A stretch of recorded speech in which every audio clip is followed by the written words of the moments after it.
Hello? Hi everyone. Today we will continue to go through the Microsoft AZ204 question bank. Next, let's look at question 51. Question 50 was a hot topic, and now question 51 is about a Java web application. This application is hosted in our GitHub repository.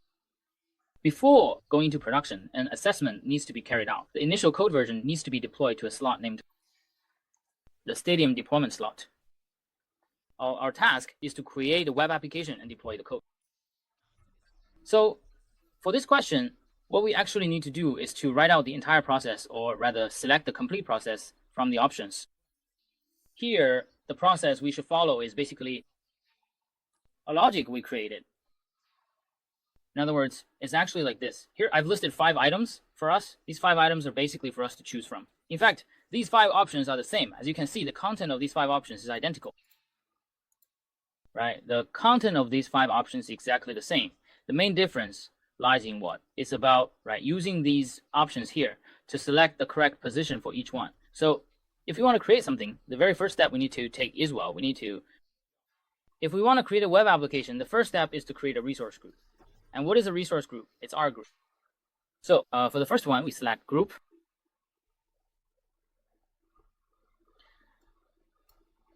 After selecting the group, what's next? The next step is about our creating an app service plan.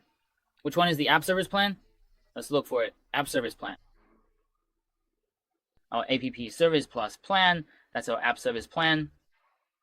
Is the third one. So after we have the service plan, the next step is to create what?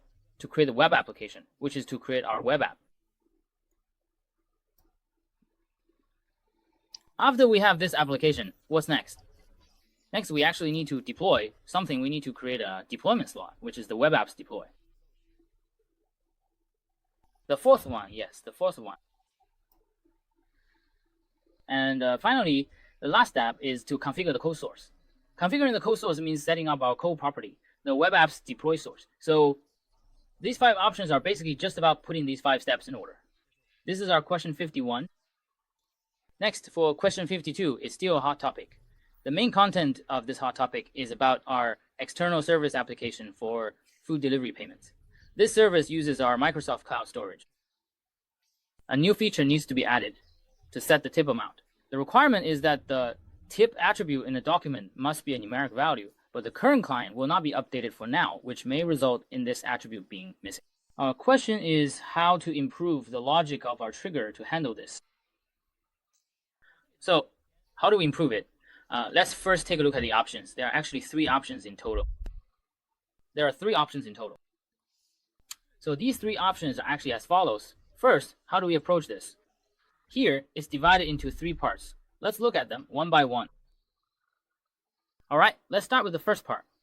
For the first part, we need to select our GET request. So why do we choose this? The first step in this task is to complete our trigger logic. So what do we need first? We need to obtain the context of our previous request. That's why, for the first step, we use this. After using the GET request to obtain the request context, what's the next step? Next, we use an if statement here to check whether our document contains a tip property. If it's missing, we keep the original document. So how do we write this condition here? We choose the first option. Now, that's one scenario. The other scenario is when our tip property does not exist. We can use the rSetBody below to set our original document I back into the response exactly as it was. What this means is that we are not forcing the insertion of the tip property. This way, we can avoid client requests being rejected due to validation failures. So what we're doing here is allowing legacy applications to continue working until all of them have been upgraded to use our tip field. Once that's done, everything will function normally. That's our first question, 52. Next, let's take a look at the following 3 questions, 53, 54, and 55. These questions are still about what? They are still based on the same context. These 3 questions are all based on the same scenario. Let's take a look, shall we? The background is the same. However, the specific solutions to each task will differ somewhat. First of all, the background for these 3 questions is our HP triggers a Microsoft Cloud function to process blob data, but it times out 4 minutes, there's a 4-minute limit. So now we need to ensure that the data is processed completely without timing out. How can we solve this? All right, first, let's look at question 53. The solution for question 53 uses what? It uses an asynchronous pattern. Yes, it uses the asynchronous pattern. So what is the asynchronous pattern? It solves the timeout issue by executing tasks in stages. This approach is more suitable for long-running tasks. So our asynchronous pattern can indeed solve this problem. Next, for question 54, it involves passing the AGP load into our queue, where it is handled by a queue-triggered function, and an immediate success response is returned. Here, the asynchronous queue serves as a decoupled processing logic, which can prevent our HP from having to wait. This aligns well with the practices of serverless architecture, so this answer is also correct. Please note that for this type of background question, it doesn't mean there is only one correct answer, but there may be multiple correct answers. Next, let's look at question 55.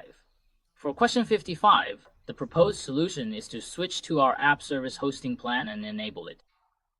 So what is the purpose of this solution?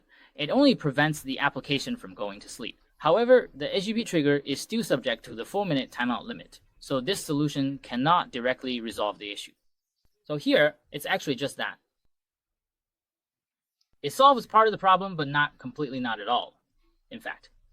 It does not fully address the time limit issue of our AGP trigger, so this solution is incorrect. This question is incorrect, while the first two are correct. That's the situation for these 3 questions. Overall, our asynchronous mode is in fact actually and relatively more useful and advantageous in practice. The single mode, as well as the queue, are considered to be the 2 most effective and reliable solutions for addressing this particular scenario. As for the managed plan, it is ineffective. This one is not valid. Alright, these are all these 3 questions. For questions under the same background, overall, when you're working on them, you must pay attention to each option and task, right? The background is the same. So the main thing is to distinguish between the tasks. If you rob it, you must look carefully. There will be no problem. This is ours. Questions 51 to 55. However, if you need a complete question bank, you can leave a comment below and purchase it at an additional price as a stable question bank. That's all for today. Goodbye, everyone.